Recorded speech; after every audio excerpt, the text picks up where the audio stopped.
我要买空调，你给我弄来这么一个风扇，还是个烂的。啥烂的？你买了个二手的，是不是？刚从摩托车上掉下来的，之前也安上了。哎，买个空调，我们冬天也冷，家里啊，冬天可以用一下暖风，夏天用一下凉风，不好吗？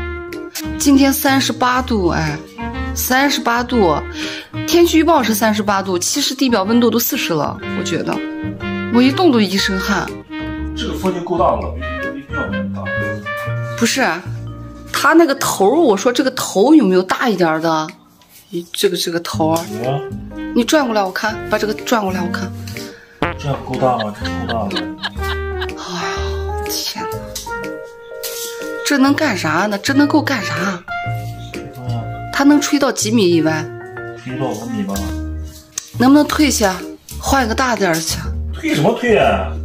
这个风大了，可能等我安上你试一下就知道了。风特别大，我试了的。这么小个不丁丁，能有多大的风？还摔坏了。多少钱这个？39。我看你的消费标准也就是30块是吧？谁说的？只要是一超过50了，你绝对要开始翻着白眼在那考虑了是吧？啊？就30块就是你的消费标准，我看。39，什么30块？哎，这样子安就不好了吧？这掉了，弹掉了，够用了，我跟你说，绝对够用。你咋这么会过日子？我就想不通。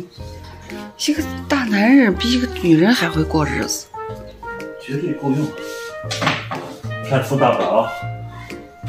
能大能到哪儿去？能大，我想象的都能想象出来。还放到这儿就行了，吹吹。看摔坏了吧？咋可能呢？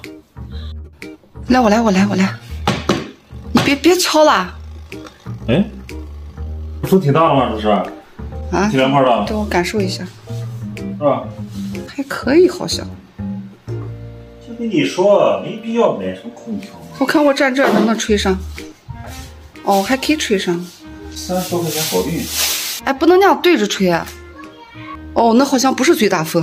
哦，这是小风。哦，这是小风，对啊。这是大风，看，吹跑了多快吧你？我多轻吹跑。那你的意思我要在厨房做饭，我特别热了，我就把这个滴溜到厨房去？对啊，吹去。你看你好像多大风一样。他说把大伙放那吹嘛，吹边做饭多好，多惬意。惬意什么惬意你？哦，你看你开车开的这胳膊呀，晒得黑黑的了。我给你买那个防晒手套，你咋不戴呢？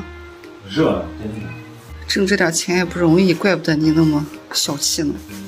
都说我不容易，你还说我钱不容易。愿赌服输，知不知道？